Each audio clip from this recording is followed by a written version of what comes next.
असदुद्दीन ओवैसी और उनकी पार्टी के लोग, एआईएमआईएम के लोग आपको चरमपंथी क्यों दिखते हैं? किस एंगल से वो आपको एक्सट्रीमिस्ट दिखते हैं? और क्या तेजस्वी का ओवैसी को एक्सट्रीमिस्ट कहना आपके मुस्लिम वोट बैंक को डेंट करने की संभावना रखता है? नहीं, पहले तो मैं लालटेन पर बोल दूं, कैफी आजमी साहब का एक शेर है सर कि एक दिया नाम है जिसका उम्मीद झिलमिलाता ही चला जाता है। तो आज से नहीं, जमाने से इल्म तालीम की जो लौ है उसको आगे बढ़ाने का काम लालू जी और राबड़ी जी ने किया। साथ साथ विश्वविद्यालय खोले, फिर केंद्र में हमको काम करने का मौका मिला, 3 केंद्रीय विश्वविद्यालय हमने खोले।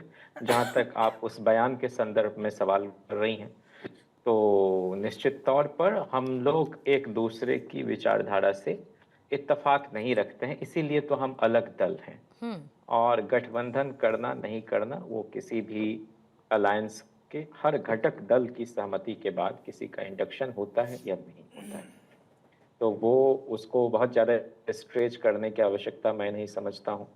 और जहाँ तक उस शब्द विशेष पर जोर देने की बात है, तो मैं फिर से एक शेर पर हूँ कि यार अब वो न समझे न समझेंगे मेरी बात, दे और दिल उनको जो न दे मुझको ज़बान।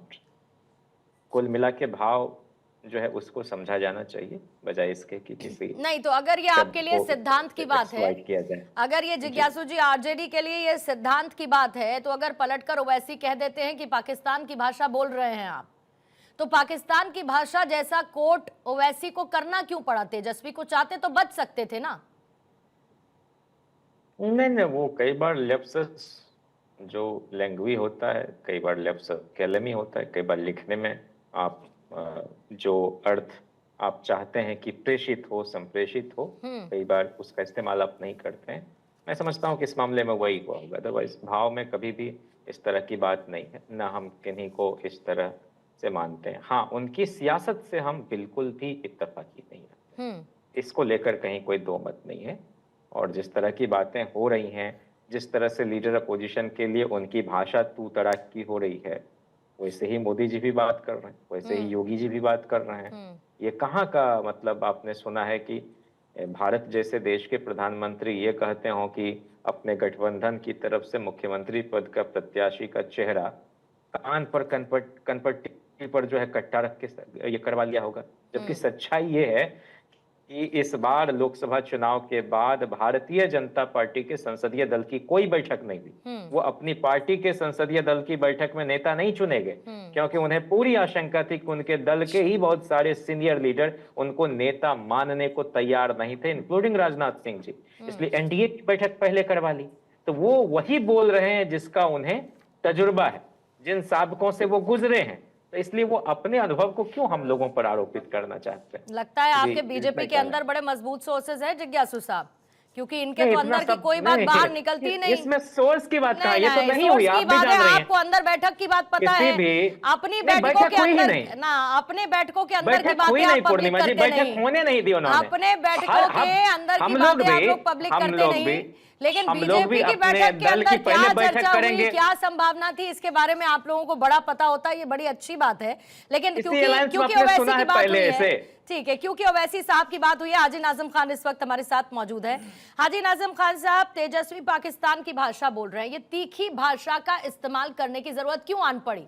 भाई आप ही लोग चाहते थे ना कि आपको महागठबंधन में जगह मिले, नकार दिया उन्होंने, लेटर लिख डाले, मांग लिया कि भाई इतनी सीटें दे दीजिए।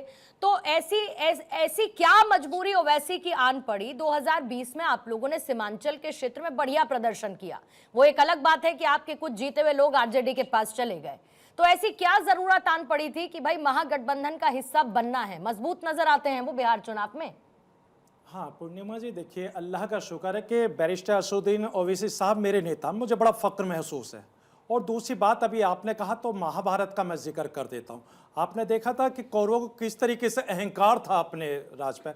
तो आपने देखा था कि सिर्फ पांडवों ने 5 गांव तो मांगे थे, कहा था कि हमें 5 गांव दे दीजिए। कौरव किस तरीके से अहंकार में थे, वो पूरे भारत ने देखा कि किस तरीके से उनका मामला खत्म हुआ।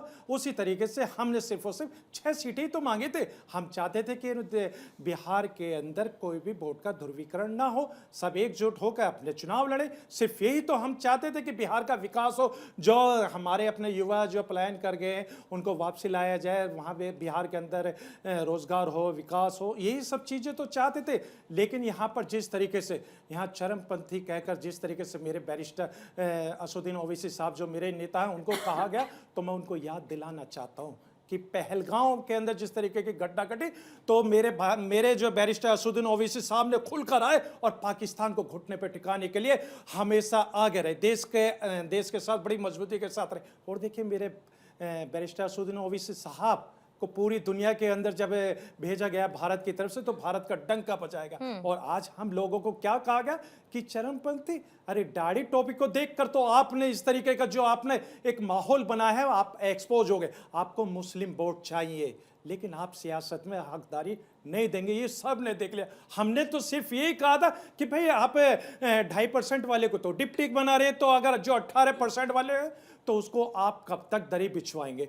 तो यही तो हमने कहा कि यहाँ पर 18% वाले की भी हिस्सेदारी होनी चाहिए। लेकिन मेरे बैरिस्टर असदुद्दीन ओवैसी साहब ने कहा कि यहाँ सीमांचल के अंदर सीमांचल का बेटा मुख्यमंत्री बनेगा। तो किस तरीके से मेरे बैरिस्टर असदुद्दीन ओवैसी साहब ने कहा, ये काबिले तारीफ है। लेकिन मैं फिर वही कहना चाहता हूँ कि जिस तरीके से यहाँ पर आरजेडी ने जिस तरीके से यहाँ पर माहौल बनाया है, ये सिर्फ और सिर्फ एक कम्युनिटी के वोट लेने के लिए और कम्युनिटी की जो सदारत करना चाह रहे उनको इन्होंने टारगेट किया। ऐसा नहीं चलेगा, ये देश संविधान से चलेगा। हम लोग तो हमेशा संविधान की दुआई देते। यहाँ पर सिर्फ और सिर्फ विकास की बात होगी, महिलाओं की सुरक्षा की बात होगी, जो लोग हमारे भाई बाहर जा चुके उनको वापसी लाने की बात होगी। ये सिर्फ बैरिस्टर असदुद्दीन ओवैसी साहब ही तो कह रहे, बाकी और ये लोग क्या कह रहे हैं? तो तय करने वाले तय करेंगे ना कि आप मुस्लिम वोटों की राजनीति कर रहे हैं या फिर आप सीमांचल और बिहार के विकास की बात कर रहे हैं।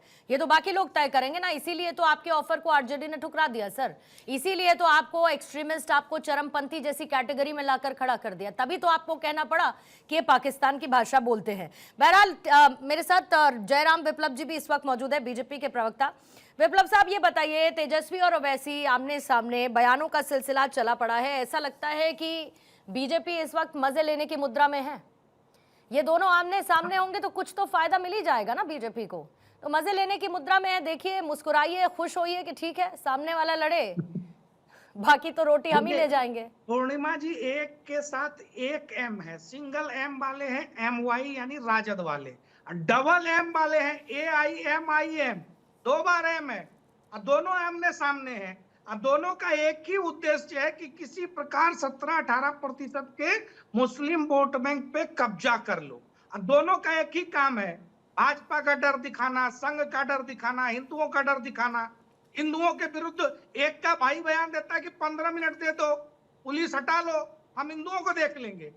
एक इनके नेता हैं राजद वाले जो कहते हैं कि छठ पूजा ड्रामा होता है, जो कहते हैं कुंभ फालतू है, जो माँ दुर्गा, माँ सीता, सरस्वती के ऊपर सवाल उठाते हैं, जो रामायण और रामचरितमानस और पुराण पे सवाल उठाते हैं। तो दोनों का कैरेक्टर मिलता जुलता है और नीम का छाल नीम से मिलता है, बबूल का छाल बबूल से मिलता है, कभी आम से नहीं मिलता। इसलिए ये हमारे गठबंधन के दरवाजे नहीं आए, ये गए थे उसी गठबंधन के दरवाजे 6 सीट मांगने के लिए। ये कोई भाजपा एनडीए गठबंधन के विचारधारा के लोग नहीं है। इन दोनों की विचारधारा मिलती है, दोनों की विचारधारा एक जैसी है और अपने निहित स्वार्थ में एक दूसरे से लड़ रहे हैं।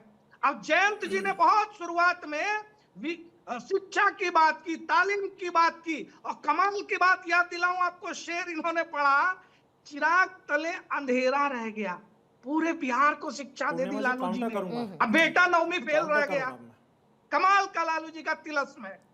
तो लालू जी और शिक्षा का कोई नाता है दूर दूर तक। लालू तो सड़क बनाने के नाम पे कहते थे कि सड़क बनाओगे तो पुलिस जल्दी आ जाएगी, सड़क बनाओगे तुम्हारे पास गाड़ी ही नहीं है, अरे बिजली आ जाएगी तो करंट लग जाएगा। ये लालू जी की सोच थी। और 66% केंद्र सरकार का पैसा लालू राबड़ी के शासनकाल में हमेशा वापस लौट जाता था बिना खर्च हुए। विकास के बारे में, शिक्षा के बारे में, सुशासन के बारे में। अब राजद के लोगों को अगर ये लगता हो कि 20 साल पुरानी बात लोग भूल गए, तो गूगल और फेसबुक का युग बहुत जबरदस्त है। ये सोशल मीडिया सारी पुरानी बातों को याद दिलाता रहता है। कोई नहीं भूला है चंपा विश्वास का कांड क्या था, कोई नहीं भूला है आपके राज्य में 118 नरसंहार होते थे, कोई नहीं भूला है हिंदू मुस्लिम दंगे होते थे। इसलिए इन चीजों को थोड़ा संभल करके बोलिए।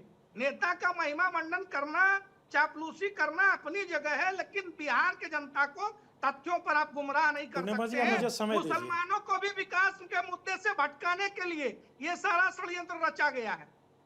हाँ, मैं जवाब देता हूँ। देखिए जिज्ञासु जी आ रही हूँ, पहले इधर हाजी नाजिम जी ऐड ऑन करेंगे जरा। हाँ, मैं अब जवाब देना चाहता हूँ। देखिए अभी इन्होंने बड़ी खूबसूरती से बात इन्होंने कही, तो मैं इन्हीं को एक शेर के माध्यम से इनको आगे बढ़ा देता हूँ। वो समुद्र को खंगालने में लगे हैं, हमारे अंदर कमियां निकालने में लगे। जिनका कोई वकार नहीं है, आज वो हमारी पगड़ियों को उछालने में लगे।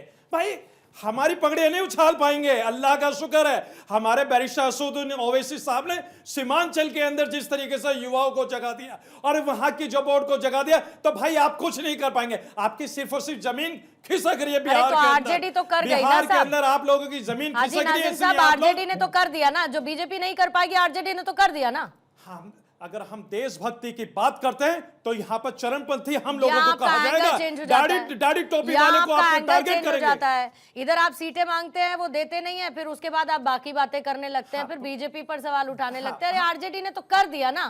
हाँ पूर्णिमा जी, देखिए हमारे प्रदेश अध्यक्ष जो है अख्तरुल इमान साहब ने देखिए बड़ी खूबसूरती से चिट्ठी लिख के भेजी थी। उन्होंने सिर्फ 6 सीटें ही तो मांगी थी और कहा था कि देखिए यहाँ पर बड़ी मजबूती के साथ हम चुनाव लड़ेंगे, अब वोट का बिखराव नहीं होगा। लेकिन यहाँ पर सिर्फ और सिर्फ ये चाहते थे कि किसी भी तरीके से बैरिस्टर असदुद्दीन ओवैसी साहब यहाँ पर मजबूत ना हो जाए। लेकिन अल्लाह का शुक्र है बिहार की सम्मानित जनता ने जिस तरीके से प्यार दिया वो देखने लायक है, काबिल तारीफ है। और बैरिस्टर असदुद्दीन ओवैसी साहब को जिस तरीके से अपने पलकों पर बिठा रहे, ये चीज इन लोगों को हजम नहीं हो रही। ये इन्हें पता है कि यहाँ पे बैरिस्टर असदुद्दीन ओवैसी साहब ने जिस तरीके से अपना एक माहौल पैदा करा, जिस तरीके से युवाओं के अंदर रोजगार की बात करिए, महिलाओं की सुरक्षा की बात करिए और बिहार को एक विकास की तरह आगे बढ़ाने की बात करिए, तो ये इन लोगों को पच नहीं रही है। इसलिए चाहते हैं कि भारत के जो सम्मानित बात पर जनता ने आपके यकीन किया था पिछले चुनाव में, तो 5 लोग आपके आरजेडी में नहीं चले जाते ना सर।